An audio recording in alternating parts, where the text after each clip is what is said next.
Narayanaiah charitable trust ಅದಕ್ಕೆ 25 ವರ್ಷ ತುಂಬಿದೆ ಅಂತ ನಿರೂಪಕರು ಹೇಳಿದ್ರು. ಅವರ 25 ವರ್ಷ ತುಂಬಿದ ಲೆಕ್ಕದಲ್ಲಿ ವುಮೆನ್ಸ್ ಡೇ, ವಿಶ್ವ ಮಹಿಳೆಯರ ದಿವಸ, ಅದನ್ನು ಈ ದಿವಸ ಮಾಡ್ತಾ ಇದ್ದಾರೆ, ಆಚರಿಸ್ತಾ ಇದ್ದಾರೆ. ಅದೊಂದು ಬಹಳ ಸಂತೋಷದ ವಿಷಯ ಮತ್ತು ಸಮಾಜಮುಖಿಯಾಗಿ ಕೆಲಸ ಮಾಡುವಂತಹ ಈ ಒಂದು ಟ್ರಸ್ಟ್. ನಿಮಗೆಲ್ಲ ಗೊತ್ತಿದೆ, ಜನನಿ ಮತ್ತು ಜನ್ಮಭೂಮಿ ಬಹಳ ಮಹತ್ವವಾದ್ದು. ಬೇರೆ ಬೇರೆ ಕಾರಣಕ್ಕೆ ಈ ಪ್ರಪಂಚದಲ್ಲಿ ಗಂಡಸರಿಗೆ ಸಮಾನಾಗಿ ಇರುವವರು ಹೆಂಗಸರು. ಈ ಗಂಡಸರ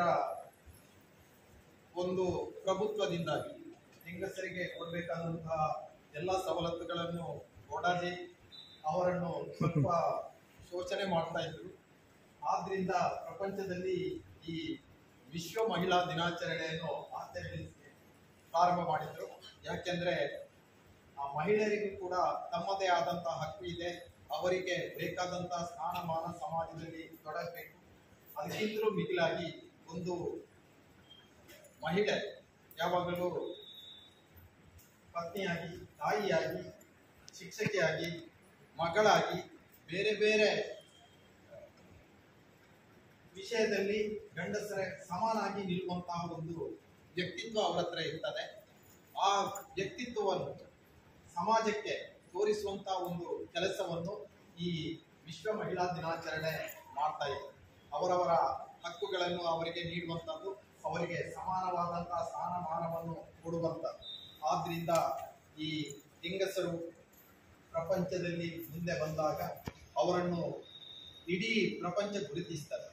ಈ ಶಿಕ್ಷಣ ಎನ್ನುವಂಥದ್ದು ಹೆಂಗಸರನ್ನು ಅಥವಾ ಮಹಿಳೆಯರನ್ನು ಗಟ್ಟಿಗೊಳಿಸ್ತದೆ.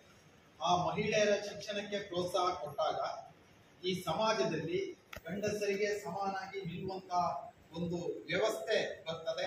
ಅವರನ್ನು ಕೂಡ ಸಮಾಜ ಗುರುತಿಸುವ ಹಾಗೆ, ನಿಮಗೆ ಗೊತ್ತಿದೆ, ನಮ್ಮ ಭಾರತದಲ್ಲಿ ಕೆಳಗಿಂದ ಮೇಲಿನವರೆಗೆ, ಕೆಳಗಿಂದ ಅಂದ್ರೆ ಚಿಕ್ಕ ಇದರಿಂದ ಪ್ರೈಮ್ ಮಿನಿಸ್ಟರ್ ವರೆಗೆ ಮಹಿಳೆಯರು ಸ್ಥಾನಮಾನವನ್ನು ಪಡೆದುಕೊಂಡವರು ಅಥವಾ ಪ್ರಭುತ್ವವನ್ನು ಸಾಧಿಸಿದವರು, ದೇಶವನ್ನೇ ಆಡಳಿತ ಮಾಡಿದವರು ಹೆಂಗಸರು. ಆದ್ರಿಂದ ಇಂತಹ ಒಂದು ಮಹಿಳಾ ದಿನಾಚರಣೆಯನ್ನು ಆಚರಣೆ ಮಾಡುವಂಥದ್ದು ಮುಂದಿನ ಭವಿಷ್ಯಕ್ಕೆ ಹಾಗೂ ಒಂದು ದೇಶದ ಭದ್ರವಾದ ಬುನಾದಿಗೆ ಒಂದು ಅಡಿಗಲ್ಲು ಅಂತ ಹೇಳುತ್ತಾ, ನನಗೆ ಈ ಒಂದು ಪುಣ್ಯ ಕಾರ್ಯದಲ್ಲಿ ಭಾಗವಹಿಸಲು ಅವಕಾಶ ಕೊಟ್ಟಂತಹ ಈ ಟ್ರಸ್ಟಿಗೆ ಹಾಗೂ ಶ್ರೀಯುತ ಶ್ರೀನಿವಾಸ್ ಪುರಾಯಿಕ್ ಅವರಿಗೆ ಹಾಗೂ ಎಲ್ಲರಿಗೂ, ಹಾಗೂ ನನ್ನ ಈ ಒಂದೆರಡು ಮಾತನ್ನು ಈ ಸಂಜೆ ಕೇಳುವಂತ ಎಲ್ಲ ವಿದ್ಯಾರ್ಥಿಗಳಿಗೆ ಹಾಗೂ ಎಲ್ಲ ಪೋಷಕರಿಗೆ ನನ್ನ ಹೃತ್ಪೂರ್ವಕ ನಮನಗಳನ್ನು ತಿಳಿಸುತ್ತಾ, ಮಹಿಳಾ ದಿನಾಚರಣೆ ಶುಭಾಶಯಗಳನ್ನು ಇಬ್ಬರಿಗೂ ಕೋರುತ್ತಾ, ಅವರು ಆದ್ರಿಂದ ಇಬ್ಬರಿಗೂ ಕೂಡ ಕಾಲೇಜಿನ ಪರವಾಗಿ, ಆಡಳಿತ ಮಂಡಳಿಯ ಪರವಾಗಿ ತುಂಬ ಹೃದಯದ ಧನ್ಯವಾದಗಳನ್ನು ತಿಳಿಸುತ್ತೇನೆ. ಮಹಿಳೆಯರಿಗೆ ಅವಕಾಶಗಳಿಗೆ ಸ್ವಲ್ಪ ಕೊರತೆ ಆಗ್ತಿತ್ತು ಅಂತ ಹೇಳಿದ್ದಾರೆ. ಅದಕ್ಕೋಸ್ಕರ ನಾವು ಈ ಸಲ ಒಂದು ಸ್ಲೋಗನ್ ಅನ್ನು ಹುಡುಕಿ ತೆಗೆದಿದ್ದೇವೆ. ವಿಮೆನ್ಸ್ ಡೇ ಯಾವಾಗಲೂ ಬರುತ್ತಿರೋದು ಯಾವಾಗ? ಮಾರ್ಚ್ 8 ಅಂತೇಳಿ. ಈಗ ನಾವು ಕಾರ್ಯಕ್ರಮ ಮಾಡ್ತಿರೋದು ಯಾವಾಗ? ತಾರೀಕು 17, 1 ವೀಕ್ ಆಗಿದೆ. ಅದಕ್ಕೋಸ್ಕರ ಸ್ಲೋಗನ್ ಅನ್ನು ಚೇಂಜ್ ಮಾಡಿ ಕೊಟ್ಟಿದ್ದಾರೆ. ಅದಕ್ಕೋಸ್ಕರ today, tomorrow or day after tomorrow, women's should be celebrated as women's day every day.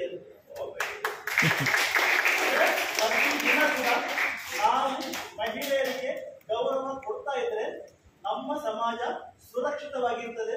ಅದರಲ್ಲೂ ಮುಖ್ಯವಾಗಿ ನಾವು ಪುರುಷರು ಕೂಡ ಸುರಕ್ಷಿತವಾಗಿರ್ತೇವೆ. ಈಗ ಇನ್ನೋರ್ವ ಮಹಿಳೆ, ಅವರು ಶ್ರೀಮತಿ ಪವಿತ್ರ ವಿನಯ್ ಮಯ್ಯ ಅಂತ ಹೇಳಿ ಅವರು ಆಸನದಲ್ಲಿ ಆಸೀನರಾಗಿದ್ದಾರೆ. ಈಗ ಇದರಲ್ಲಿ ನಿಮಗೆ ನೃತ್ಯ ಆಗಬೇಕು ಅಂತ ಹೇಳಿ ಆದ್ರೆ